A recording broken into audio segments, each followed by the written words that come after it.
My daughter's fiancé, Ryan, pushed my face into the wedding cake in front of 200 guests. The frosting burned my eyes, vanilla and buttercream mixing with humiliation as it dripped from my chin onto my best suit. The three-tier masterpiece that had cost me $1,200 was now decorating my face, while 200 wedding guests decided whether to gasp or laugh.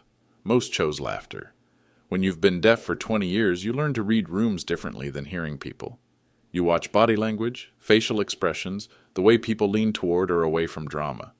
That room at the Riverside Country Club on 1247 Elmwood Drive was telling me one thing loud and clear. I didn't belong at my own daughter's wedding. My daughter Grace stood 15 feet away, her $3,000 dress pristine, while her father dripped cake onto the marble floor. She wasn't rushing to help me. She was looking around at her new in-laws calculating damage control. Sometimes people mistake silence for powerlessness. Like confusing chess with checkers. They're both strategy games, but the end game is completely different. This story has more twists than a deck of cards shuffled by a professional magician. If you've ever been underestimated because of who you are, hit subscribe and drop a comment with the city you're calling home from. I want to know how far solidarity reaches. Ryan straightened his tie like he'd just delivered a punchline at a comedy club. "Sorry, folks," he announced to the crowd, his voice carrying that particular smugness that comes with putting someone in their place. "My father-in-law can be a little clumsy sometimes." Clumsy. That's what he called deliberate humiliation. The wedding photographer kept shooting, probably thinking this would make a great story later. The band kept playing. The party continued around my humiliation like I was just an inconvenient interruption to their good time. But 5 minutes after that cake hit my face, everything in that room would change forever. Let me back up and explain how we got to this moment. My name is Daniel Foster, and I lost my hearing when Grace was 12 years old. Not born deaf. I had 38 years of sound before a construction accident took it all away. A crane cable snapped during a downtown renovation project sent a steel beam through a window, and the pressure change that followed destroyed both my eardrums in a single moment. Grace's mother, Mary, had died of cancer when Grace was 8, so it was just us two against the world after my accident. Except Grace never saw it that way. She saw it as her and the world, with me as an increasingly embarrassing obstacle to overcome. The thing about losing your hearing as an adult is that you remember what everything sounds like. You remember your daughter's voice saying, "I love you, Daddy," when she was small and thought you were the strongest man in the world. You remember her laughter when you'd swing her around the backyard on summer evenings. You remember the sound of her footsteps running to greet you when you came home from work. You remember all of that, and then you learn to read lips because you want to understand your daughter as she grows up. You want to know what she's thinking, what she's feeling, what she needs from you. Worst decision I ever made. By the time Grace was 14, I could read her lips well enough to understand what she was really saying to her friends when they came over. Words like embarrassing and burden and why can't he just be normal like other dads?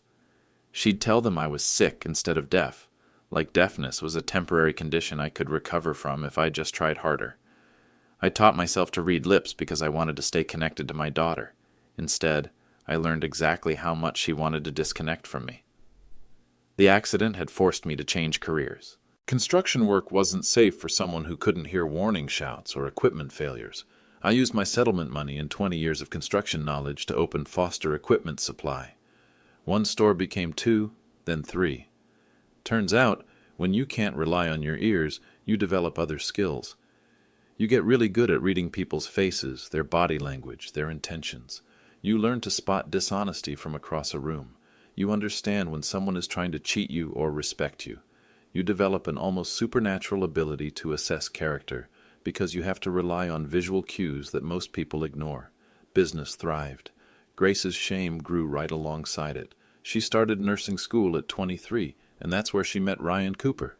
Dr. Ryan Cooper. He always made sure people used his title, even when introducing himself at casual gatherings. Surgical resident came from an upper-middle-class family that had always had money until his medical school bills started arriving. $230,000 in student loan debt. That number kept Ryan awake at night, I learned later. It made him feel common, reduced, not quite the successful doctor he wanted to present himself as. Grace knew about his financial stress, and she made a decision that would define our family for the next 3 years.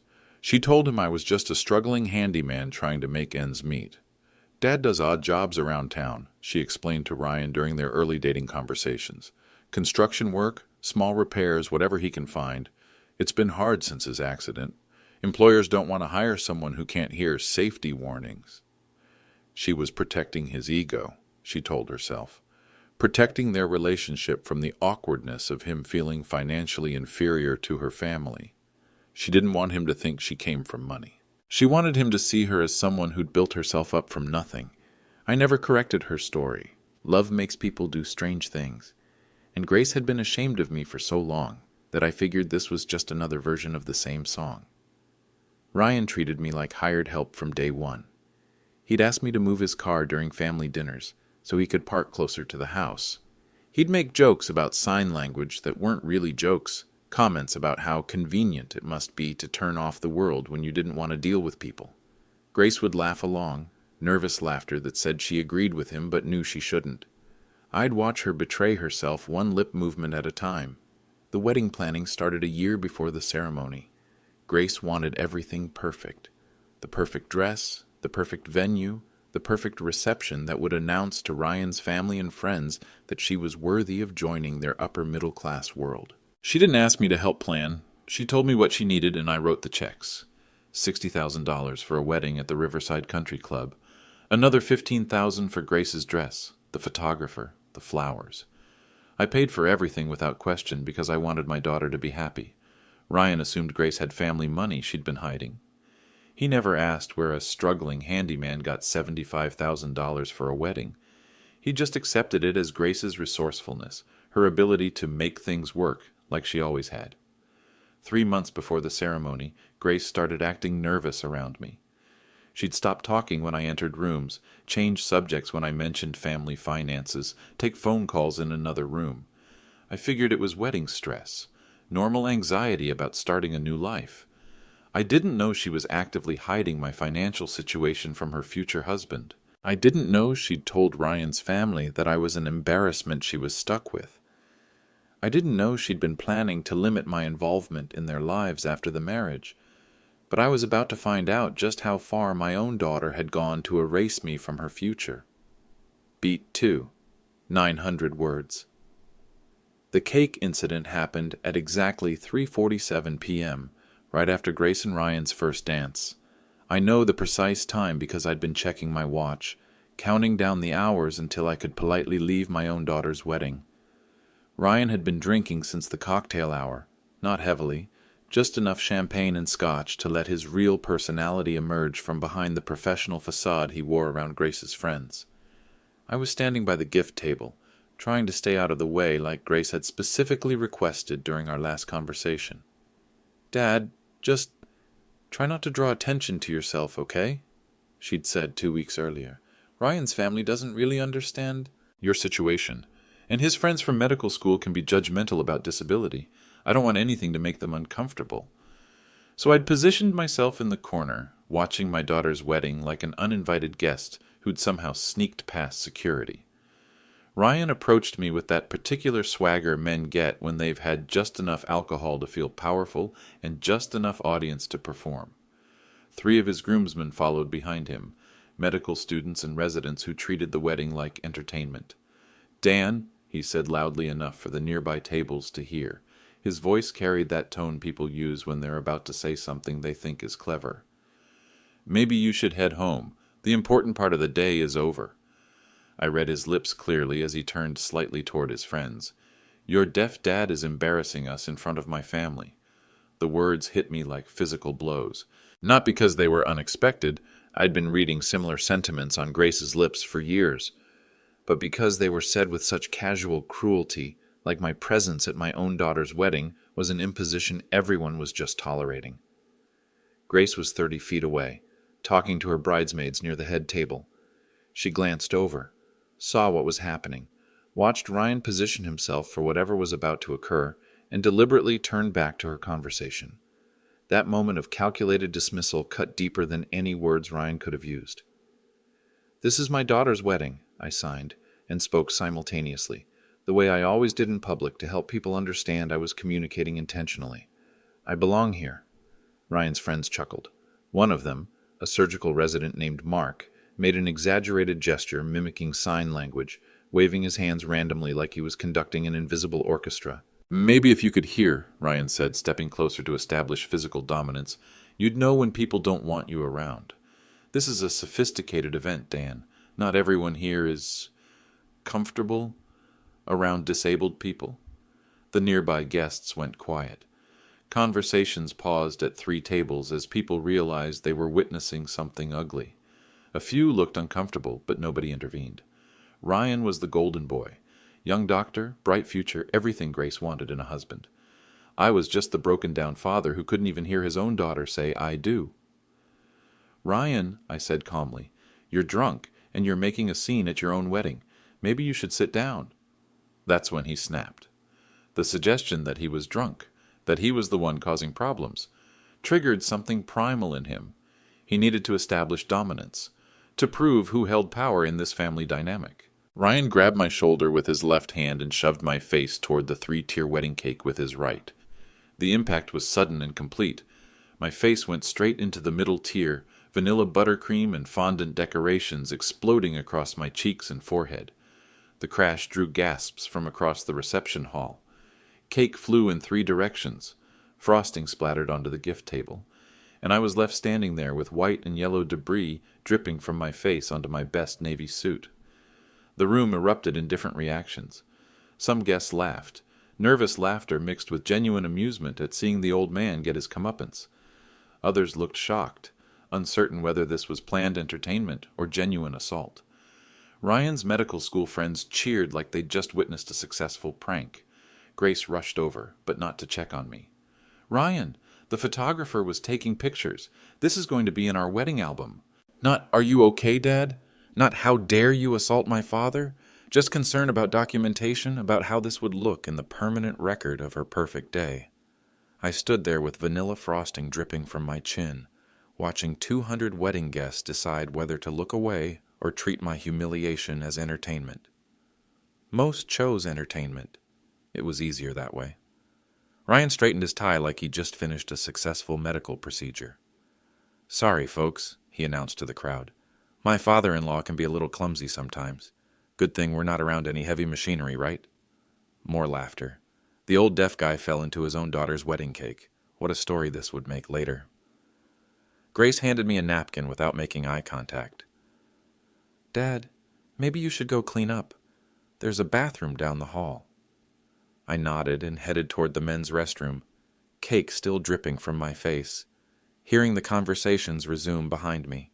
The old man's humiliation was already becoming an anecdote, something to laugh about during the reception dinner. I reached the restroom door and turned back one last time. Grace was apologizing to guests for the accident. Ryan was accepting congratulations from his friends for putting me in my place, and nobody, absolutely nobody, was wondering if the disabled father was okay. But I had prepared for this exact moment. Edward Walsh cleared his throat behind me. I hadn't heard him approach, obviously, but I felt his presence the way you feel thunderstorms building. Edward had been my estate attorney for 20 years, ever since Mary died, and I needed help organizing finances for Grace's future. More than that, he'd become one of the few people who treated my deafness like a characteristic rather than a disability. "Daniel," he said, placing a steady hand on my shoulder, "I think it's time." We'd discussed this possibility 3 months ago during one of our quarterly legal reviews. Edward knew how Grace felt about me, knew how Ryan treated me, knew about the financial assistance I'd been providing without their knowledge.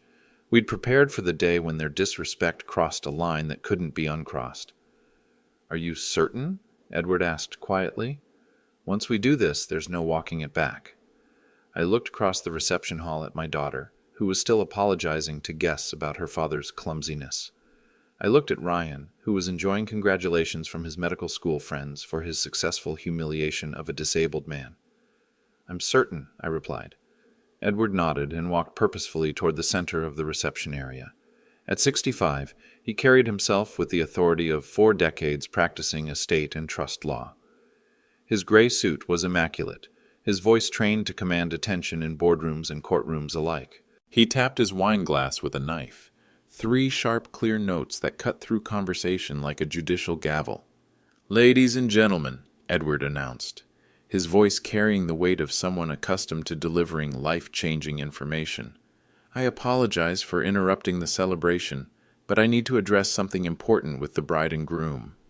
The reception hall went quiet in that particular way crowds do when they sense drama brewing. Forks paused halfway to mouths. Conversations died mid-sentence. Ryan's confident smile faltered as he realized this wasn't planned entertainment. Edward pulled a manila folder from his jacket, the thick kind that contains substantial documentation. "Ryan, you mentioned earlier in your toast that you're looking forward to paying off your student loans with your medical career." Ryan's smile returned, uncertain now. "Well, yes, eventually. The debt is manageable, and once I finish my residency—" "That's interesting," Edward interrupted, opening the folder with deliberate precision, "because according to these records, your student loans were completely paid off 4 years ago." The silence that followed was absolute. You could have heard a champagne bubble pop 3 tables away. "I beg your pardon?" Ryan's voice cracked slightly. Edward adjusted his reading glasses and consulted the documentation. "Daniel Foster has paid $380,000 for your medical education over the past 4 years. Every semester, every fee, every textbook allowance. The payments went directly from his business account to your loan servicer, Sally Mae, on the 15th of each month."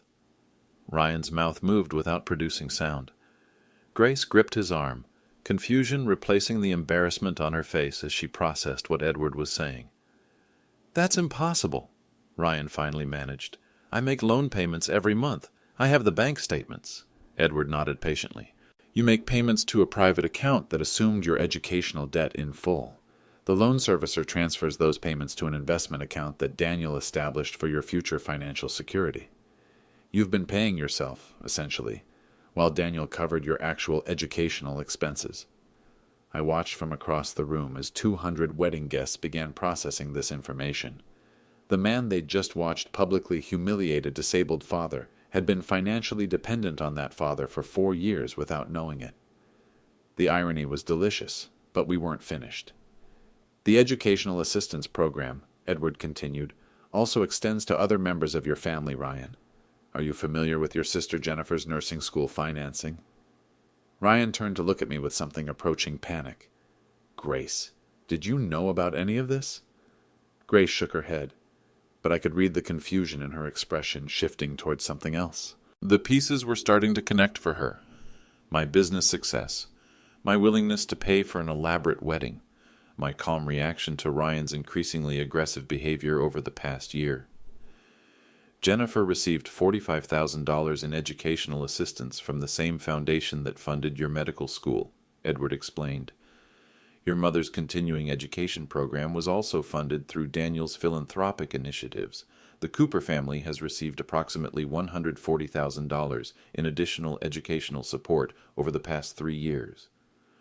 Ryan's legs visibly wobbled. His entire family had been financially supported by the man he'd just publicly assaulted. But that wasn't even the biggest check I'd written for the Cooper family. Dr. Patricia Stone stood up from table 7, her movement deliberate and commanding. Ryan recognized her immediately, chief medical officer at St.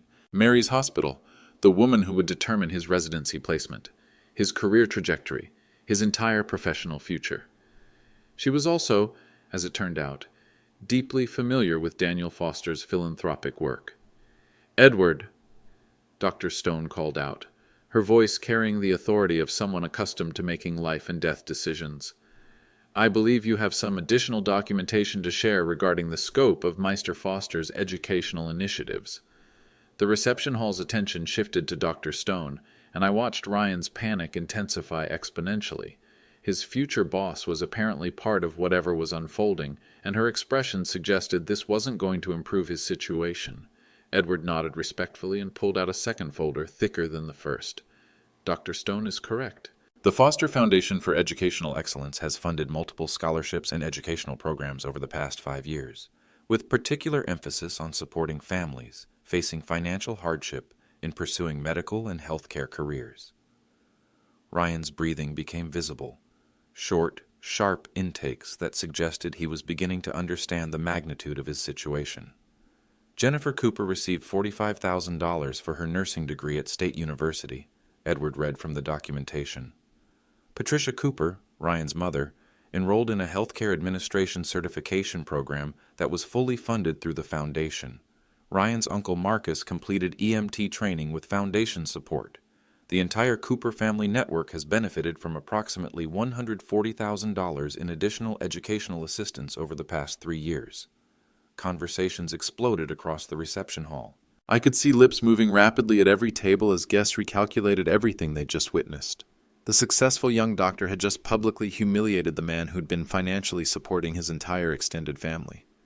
Grace was staring at me with an expression I hadn't seen since she was a child, wide-eyed wonder mixed with complete bewilderment. "Dad, I had no idea you were running a foundation. I thought the business was just successful." "The foundation was established in 2019, Edward continued, following Daniel's decision to formalize his private philanthropic efforts. The annual budget exceeds $300,000, funded entirely through foster equipment supply profits and Daniel's personal investment portfolio." Dr. Stone approached Ryan directly, her professional demeanor shifting into the mode she used for delivering difficult news to families. "Ryan, your residency application specifically cited significant educational debt as a potential barrier to optimal performance during your training. If that debt doesn't actually exist, we need to discuss whether your application contained material misrepresentations." Ryan's face cycled through multiple emotions in rapid succession: confusion, embarrassment, panic, and finally a dawning horror as he realized the professional implications. "Dr. Stone, I didn't know. Grace never told me about any foundation. I thought my loans were legitimate debt." "Your loans were legitimate," Edward clarified. "They were simply transferred to a private benefactor who assumed the obligation while allowing you to believe you were independently financing your education. Daniel wanted to ensure you succeeded based on merit rather than feeling obligated due to financial assistance." All eyes turned to Grace. She was looking back and forth between me and Ryan, her expression shifting from confusion to something approaching recognition. "Dad," she said slowly, "when you paid for the wedding, when you never seemed worried about money, when you kept offering to help with Ryan's career, you've been wealthy this entire time?" "Comfortable," I corrected. "Successful enough to help young people pursue careers in healthcare. It seemed like a good use of resources." Ryan found his voice again, though it came out strangled. "Mr. Foster, sir, I had no idea about any of this. If I had known about your generosity, about your support for my family, I never would have." "Would have what, Ryan?" I asked quietly. "Treated me with basic human decency? Shown respect to someone who was investing in your future? Avoided publicly humiliating a disabled man at his own daughter's wedding?" The questions hung in the air like smoke. Ryan had no answer because we both knew the truth. He'd treated me terribly because he thought I was powerless, because Grace had told him I was an embarrassment, because he enjoyed feeling superior to someone he perceived as lesser. Dr. Stone cleared her throat. "Ryan, I think we need to discuss your residency status privately. These revelations raise serious questions about your character assessment and professional judgment." Ryan's medical career was beginning to crumble in real time, and he was smart enough to understand the implications. Residency programs didn't tolerate character defects, especially when those defects involved publicly humiliating benefactors. "Dr. Stone, please," Ryan stammered. "This is all a misunderstanding. I thought Daniel was—" "Grace told me her family was struggling financially. I didn't know about any foundation or educational assistance. This changes everything." "Does it?" Dr. Stone asked with clinical precision. "Because what I witnessed suggests a concerning lack of fundamental human decency, regardless of financial circumstances. Would your behavior have been acceptable if Daniel had actually been struggling financially?" The question struck like a scalpel. Ryan had revealed his character when he thought I was powerless, and now he was facing the consequences of that revelation. Grace stepped forward, tears beginning to form. "Dad, I'm so confused. Why didn't you tell us about the foundation? Why didn't you tell Ryan you were helping his family? Why did you let him treat you so badly when you could have stopped it at any time?" I looked at my daughter, really looked at her, for the first time in years. "Because, Grace, I wanted to see who you'd both become when you thought money wasn't watching. Character reveals itself when people think there are no consequences for cruelty." But Ryan still didn't know the full scope of his dependence on my family's goodwill, and Grace didn't know about her own role in orchestrating his ignorance.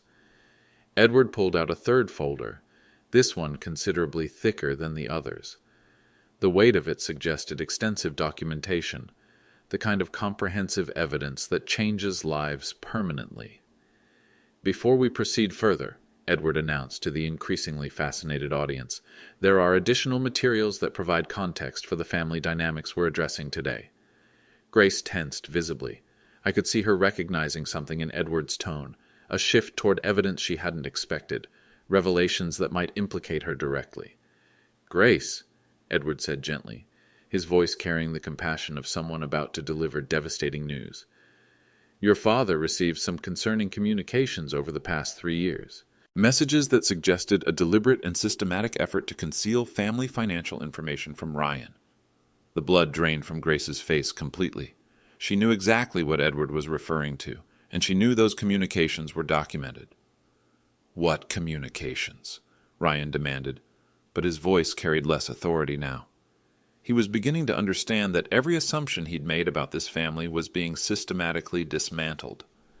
Edward opened the thick folder and pulled out printed emails, text message transcripts, and what appeared to be phone conversation summaries. These are correspondence between Grace and several family friends discussing strategies to hide Daniel's wealth from her future husband. The reception hall went deadly silent. This was moving beyond financial revelation into active family betrayal, and everyone present understood they were witnessing something that would fundamentally change these relationships forever. Edward read from the first email with the care of someone presenting evidence in court. "Grace Foster to Jennifer Walsh, dated January 15th, 2021. I can't let Ryan know Dad has money. He'll think I was lying about our background, or worse, that I'm some kind of trust fund kid who's been playing poor for sympathy.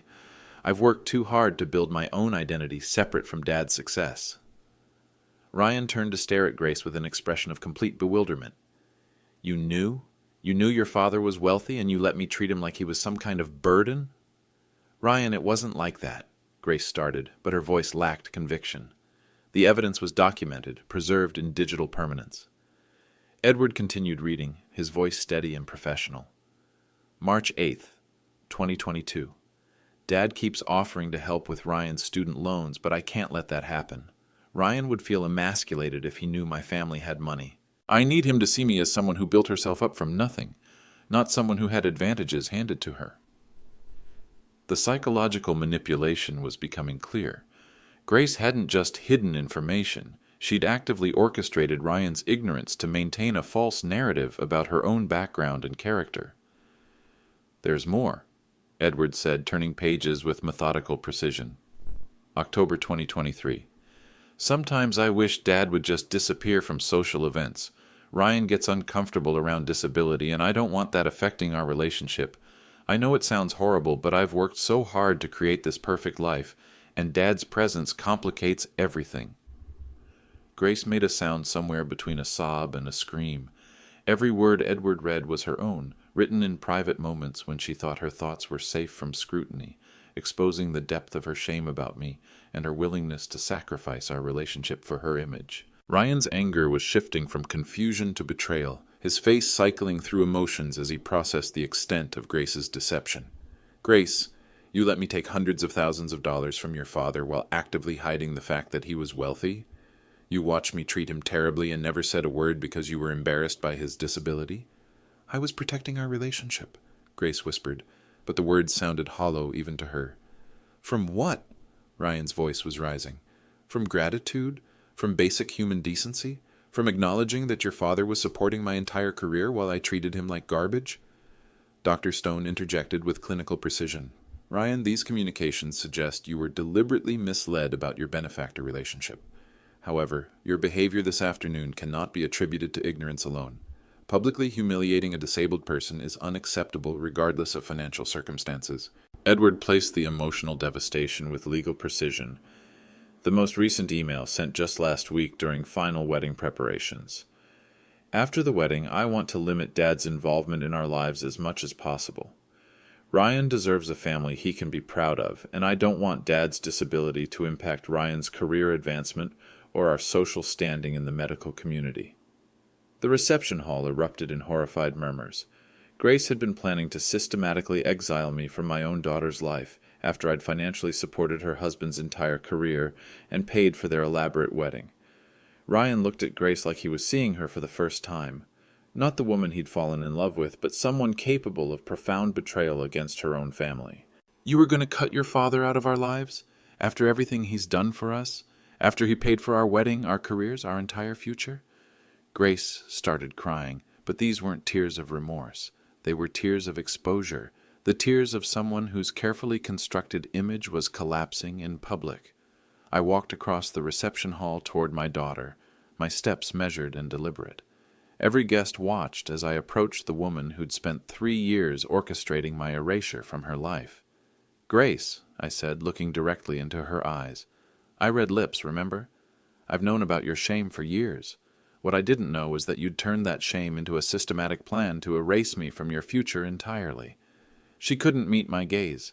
The woman who dedicated her career to helping others heal had failed the most basic test of human loyalty, protecting the people who love you unconditionally.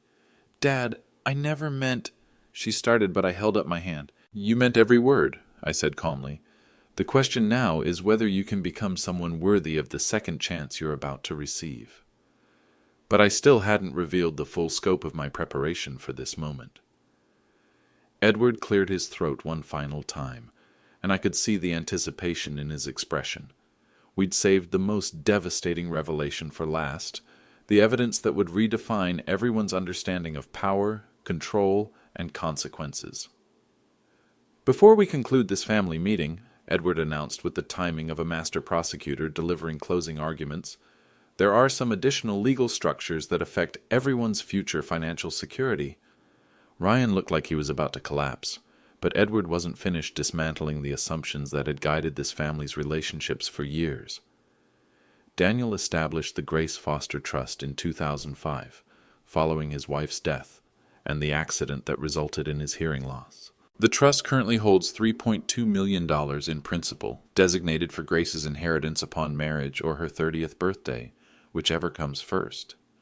Grace's eyes widened with shock that transcended everything she'd already experienced. $3 million represented generational wealth, not just business success. However, Edward continued with the precision of someone who'd written the legal language himself, the trust contains extensive character clauses that require spousal conduct approval for inheritance release. Ryan's mouth fell open as the implications hit him. Spousal conduct approval? What exactly does that mean? Edward smiled with the satisfaction of someone revealing a perfectly constructed legal trap. It means Grace's inheritance requires documented character verification from any marriage partner. The trustee, that would be Daniel, must approve the spouse's moral fitness before any funds can be released to the beneficiary. The elegance of the legal structure was becoming clear. Grace's entire financial future required my approval of Ryan's character. After what had transpired this afternoon, that approval seemed not just unlikely, but impossible. The character assessment process, Edward explained, includes evaluation of the spouse's treatment of disabled individuals, respect for family relationships, financial honesty, and general moral conduct. Today's events will certainly factor prominently into any future determinations. Ryan was visibly calculating the mathematics of his situation, and the numbers weren't working in his favor. His medical career was in jeopardy, his educational support was terminated, and now his wife's inheritance was contingent on character approval he'd just spectacularly failed to demonstrate. "There's additional complexity," Edward added, consulting his documentation. "The trust includes provisions for educational assistance recapture if the beneficiary family demonstrates moral turpitude, disrespect toward the truster, or misrepresentation of financial circumstances." Grace found her voice, though it came out strained. "Dad, you've been controlling my entire financial future through legal structures I didn't even know existed." "No, honey," I replied with the patience of someone who'd spent 3 years watching character reveal itself. "I've been hoping you'd choose character over convenience. The legal structures were insurance against the possibility that money would corrupt your judgment." Dr. Stone stepped forward with professional authority. "Ryan, I think we need to discuss your residency status immediately." These revelations raise fundamental questions about your integrity, judgment, and fitness for medical practice. Ryan's career wasn't just damaged, it was systematically being destroyed by his own choices and actions. Dr. Stone, Ryan pleaded, please understand that I was misled about the family's financial situation. Grace never told me about her father's wealth or the educational assistance. I thought Daniel was actually struggling financially. And that made publicly humiliating him acceptable? Dr. Stone asked with clinical directness. Would your behavior have been appropriate if Daniel had actually been struggling financially as you believed? The question hung in the air like a diagnosis. Ryan had no defense because the truth was obvious. He'd treated me terribly because he thought I was powerless, not because he didn't know about my wealth. Edward opened another section of his documentation. There are additional financial structures that affect the family's future. Daniel's business assets, real estate holdings, and investment portfolio exceed $7 million in total value. The number landed like a bomb in the reception hall. $7 million represented serious wealth, not just comfort or success. The estate planning structures ensure that all assets remain under Daniel's control, pending character assessments of potential heirs and their spouses. Grace's marriage to Ryan triggers a comprehensive evaluation period during which all financial distributions are suspended pending moral fitness determinations. Ryan's face had gone completely white. He was beginning to understand that his afternoon of entertainment had potentially cost him and Grace millions of dollars in future financial security. Is there anything, Ryan asked desperately, anything I can do to demonstrate character improvement, to make amends for this afternoon's misunderstanding? I looked at the man who'd spent months enjoying my financial support while publicly treating me like an embarrassment. Ryan, character isn't something you demonstrate after consequences arrive. Character is what you do when you think nobody's keeping score. Grace stepped forward, tears streaming down her face. Dad, I know I've been horrible. I know I've betrayed you and hidden my shame behind cruelty, but please don't punish Ryan for my failures. This is my fault, not his. Grace, I said gently, Ryan's behavior today wasn't your fault. His choice to humiliate a disabled man in front of 200 people was his decision alone. Your choice to enable and encourage that behavior was yours. Dr. Stone addressed Ryan with finality. Your residency is terminated, effective immediately. The ethics violation is too severe for rehabilitation within our program. Edward stepped forward with legal precision. All educational assistance is hereby terminated with immediate recapture provisions activated.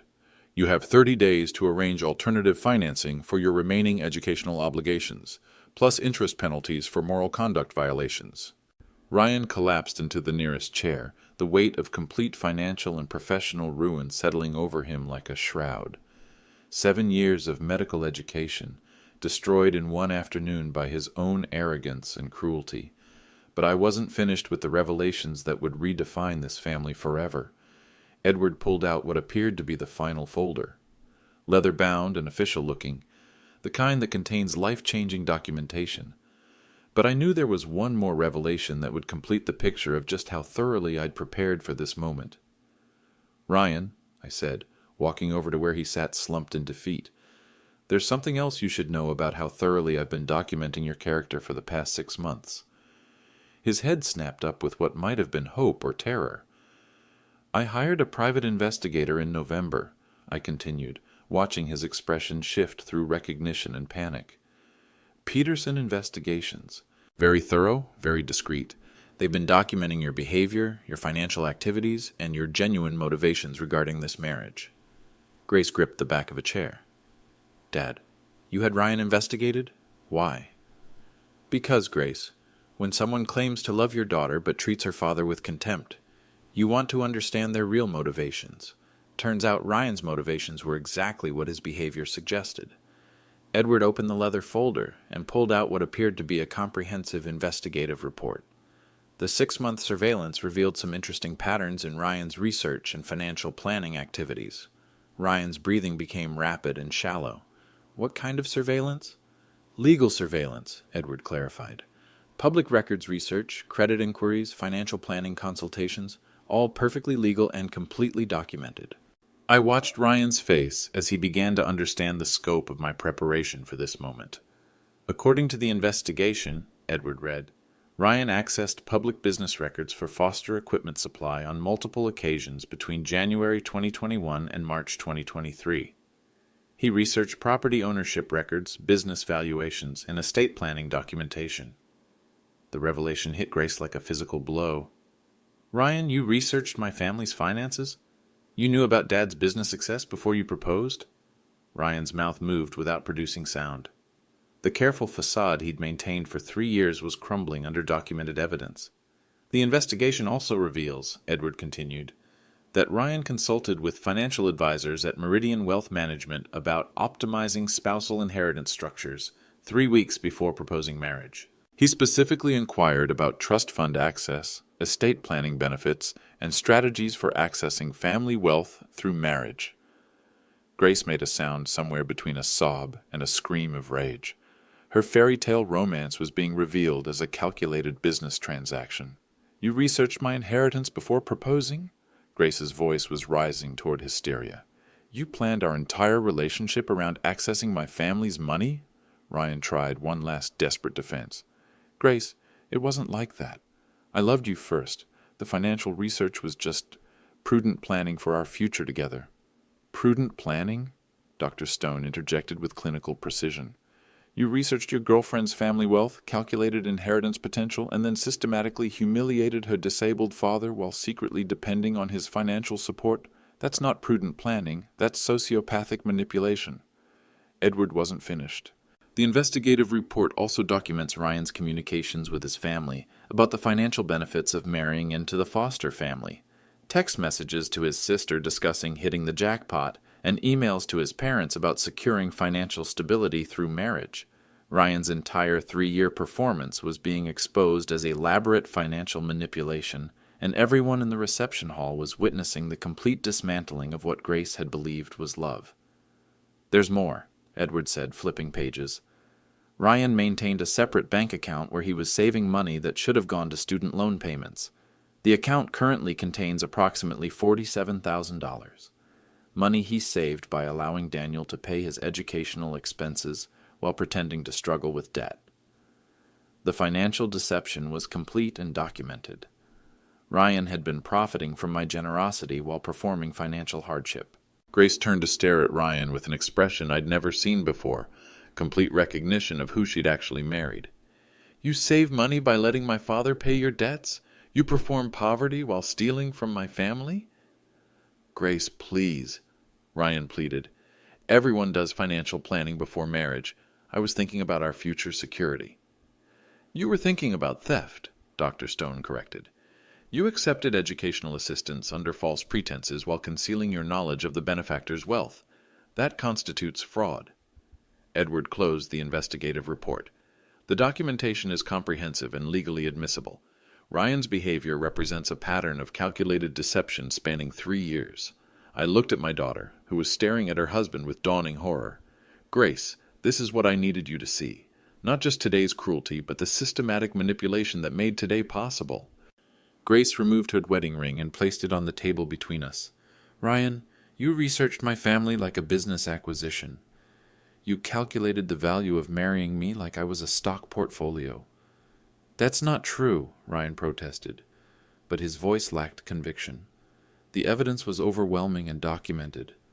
"Ryan," I said, "you had a choice today. You could have treated me with basic human decency regardless of what you thought my financial situation was. You chose cruelty because you thought I was powerless. Now you're facing the consequences of that choice."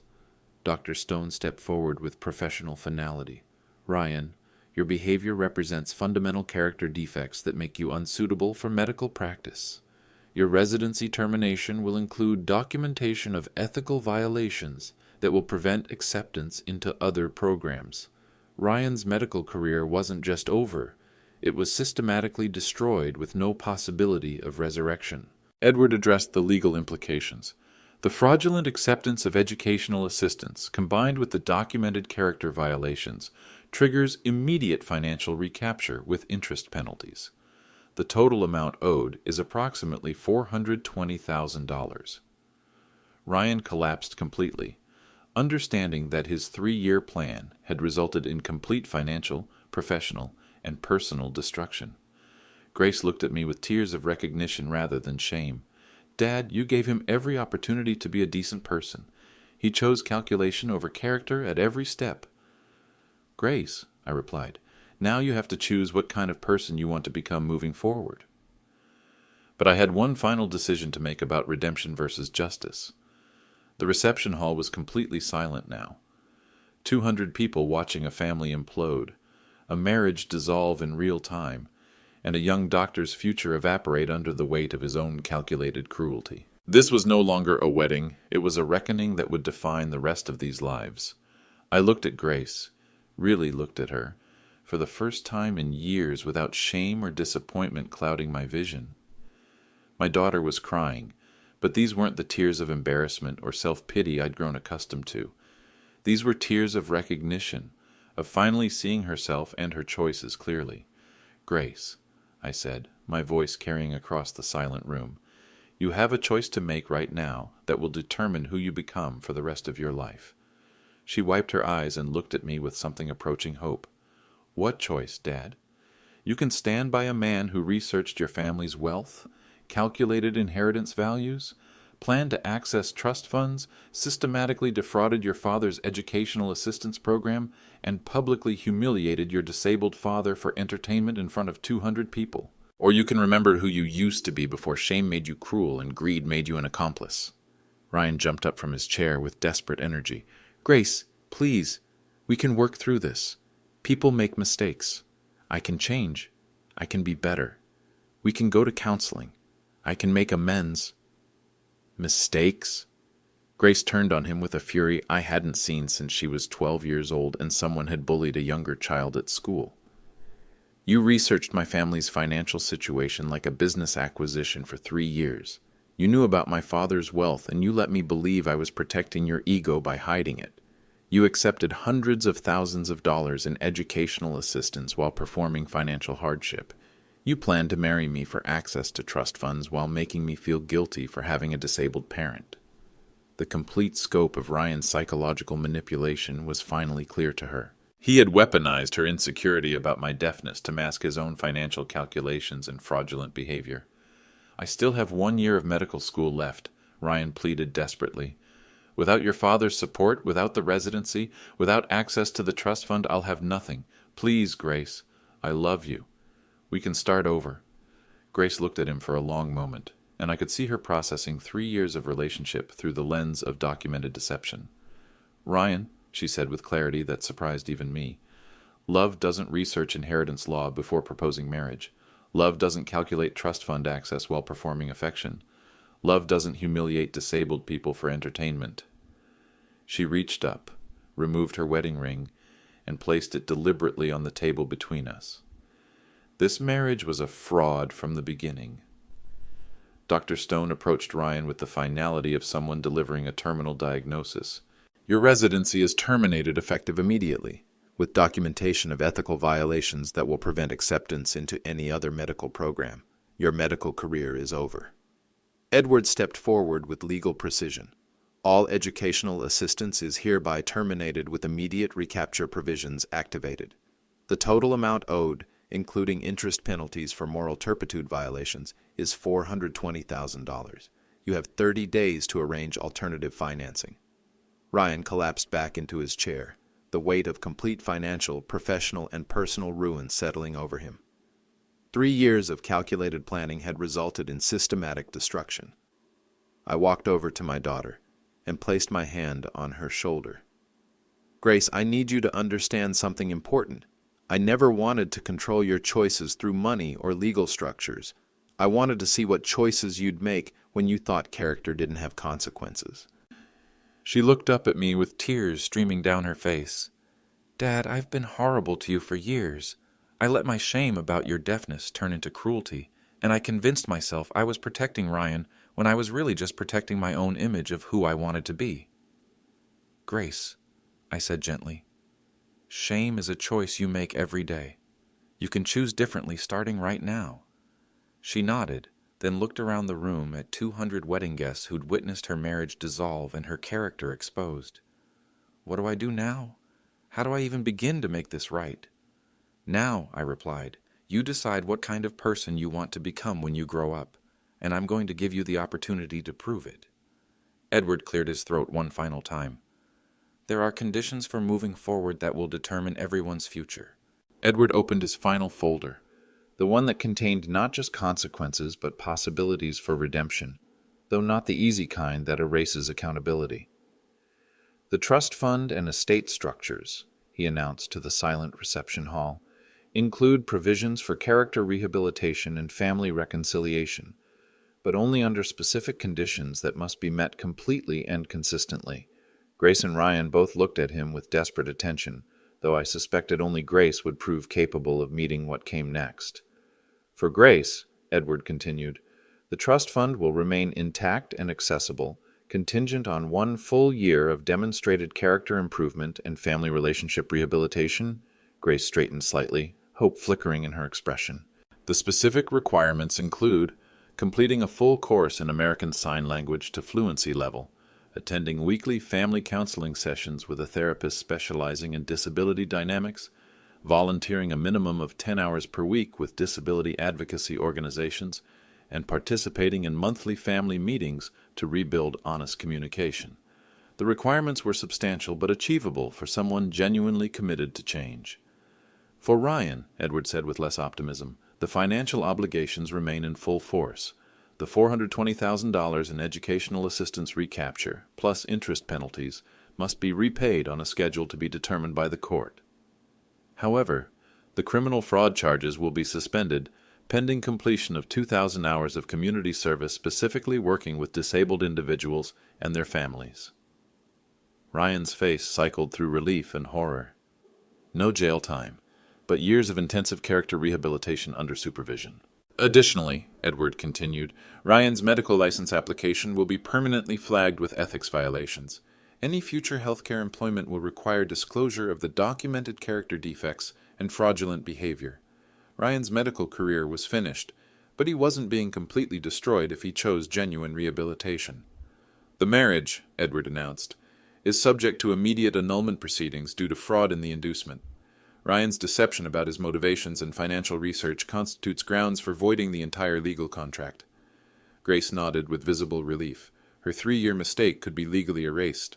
However, Edward added, Grace's participation in hiding family financial information and planning to exclude her father from their lives constitutes complicity that affects her trust fund access timeline. Full inheritance will be delayed until character rehabilitation is complete and verified. I watched my daughter process the realization that her actions had consequences beyond just losing Ryan. If these conditions are met completely, Edward concluded, the family will consider graduated re-engagement over a 3-year period. If they are not met, all financial connections will be permanently severed, and Grace will forfeit any claim to inheritance or family support.